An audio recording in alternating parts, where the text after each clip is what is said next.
ang bawat biyahe po na kanilang gagawin. Allocated fin operator.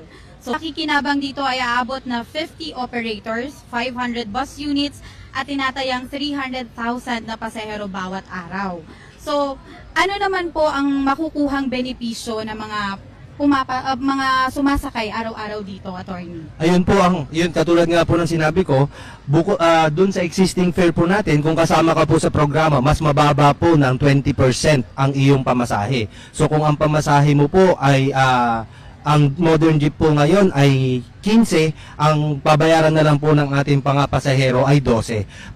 In addition po dito, kung ikaw po ay senior citizen at ikaw po ay estudyante, may 20% discount pa po. Okay, nakikita po natin sa mga screens natin ngayon ang pag-inspeksyon ni Pangulong Ferdinand Marcos Jr. sa mga electronic jeepneys. Ito po ay upang masiguro na ang mga enrolled units ay sumusunod sa requirements. Ilan na dito ay ang pagkakaroon ng tarpaulins tungkol sa programa at ang fare matrix. Attorney, matanong ko lang, paano po kung